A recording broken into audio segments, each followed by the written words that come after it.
Peace family, is Campson's for Rem gathering, and I just want to jump straight into it. So, I had a meditation in December, and Queen Sheba made herself present to me in the meditation.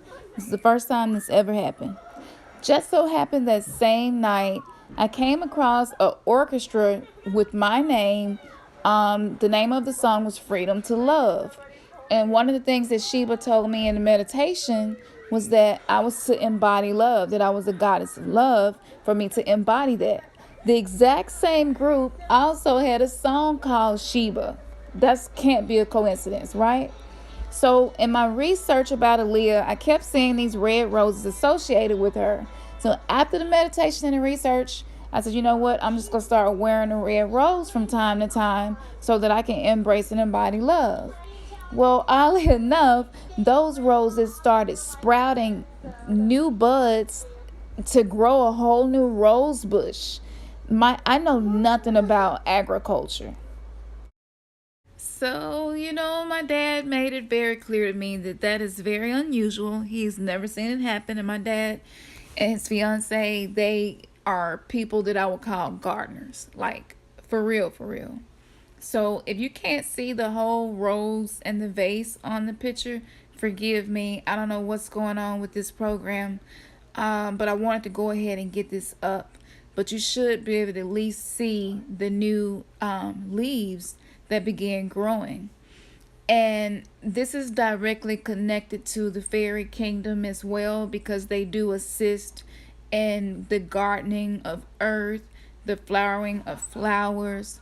And so the fairy kingdom has always been something that I was a part of for as long as I can remember, at least from age 5 years old. Usually in my dreams, they would be with me and would take me to their world. And with a lot of the trauma that I dealt with early in life, it kept me sane. It did. They were very, very warm, healing, funny, playful, all the things that a child should be and experience.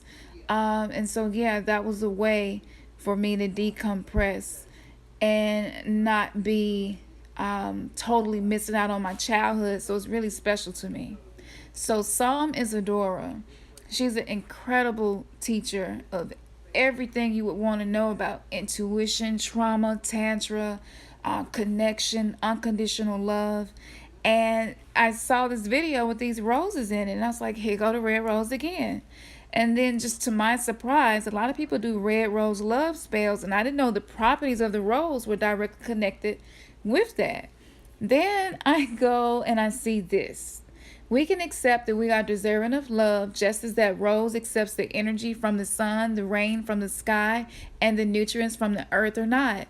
We can stop resisting peace and embrace our ability to let down our guard.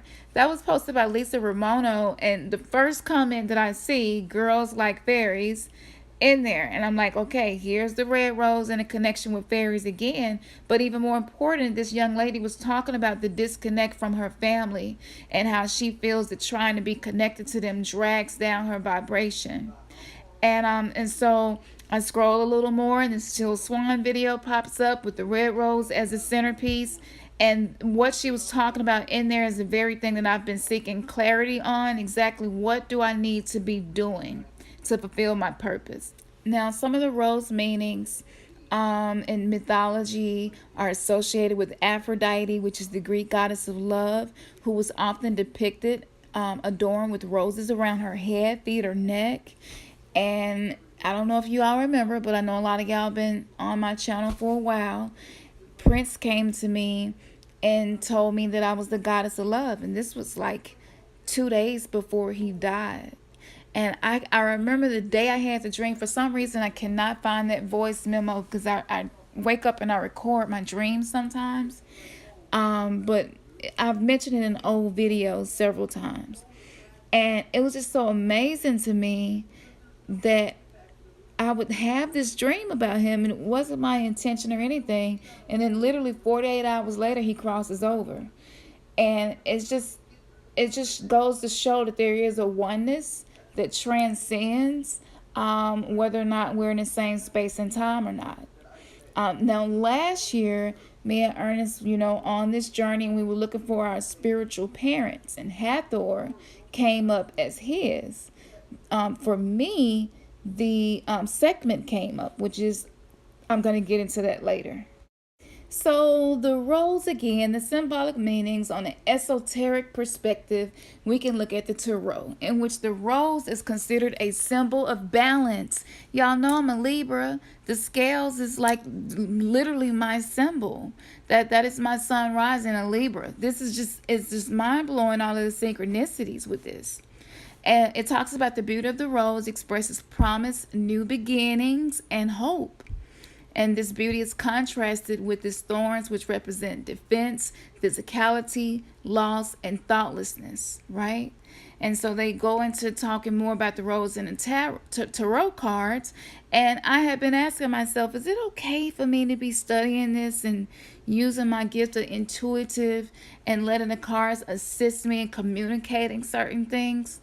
And it's just so amazing. As I was editing this video, this popped up. There's a meeting here in Memphis, and it's basically tarot card practice. And this is right around the corner from my house, y'all. Like I had just said earlier today, no matter what's going on, Friday, I'm going to stop and do something as an expression of my love for self. I'm not going to be running around doing stuff for the kids and all of that. Bam, that's it, Friday. Now I know what I'm supposed to be doing Friday. As you all can see, in 2014, this is when I started my self-love journey. This was new for me, and I was going through a whole lot. It makes me emotional just to know that I had lived all those years without loving self.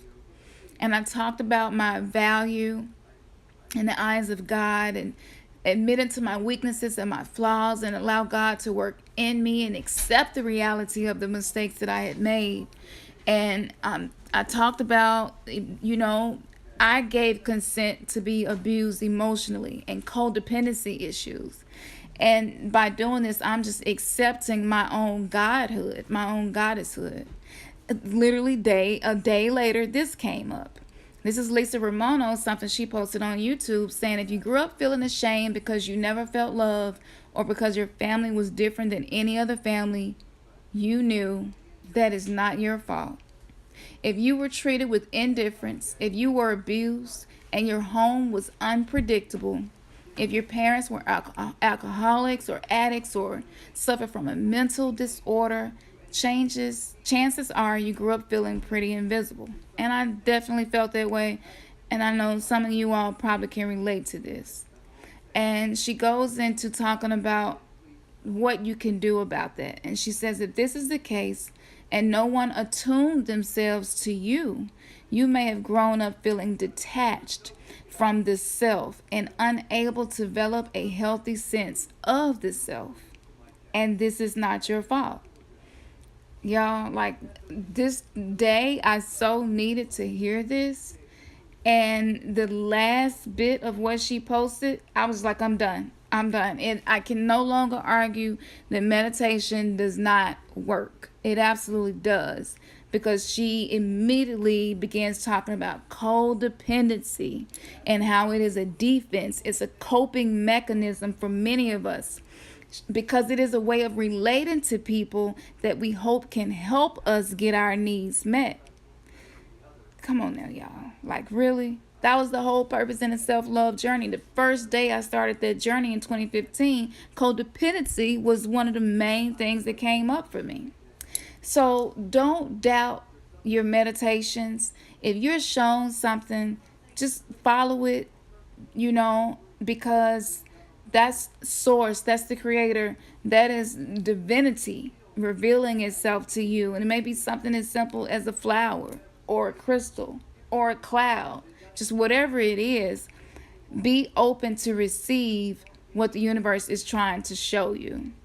And one other thing I'll mention, the red rose is also connected to Sekhmet. And as you all know, Sekhmet was the first meditation. She was the first spirit guide to come to me in a meditation. And it's just amazing that she's associated with red roses as well. So just pay attention to the signs that the universe is giving you. Don't doubt your meditation. It may be days, hours, weeks, months, or even years before it comes full circle. But know that the universe is definitely on your side and helping you. And just slow yourself down a little bit. Work on opening your heart. Work on your shadow work. Just helping yourself heal to have that love. And as you harness that love, you will find yourself having more synchronicities like every day. So I hope this helps somebody. We do sell crystals, y'all. So if you want some, just hit us up, remnantsgathering@gmail.com. And comment below and let us know, what meditations have you had, and have you seen any proof of the meditation manifesting itself? If so, share your story below. All right. Peace.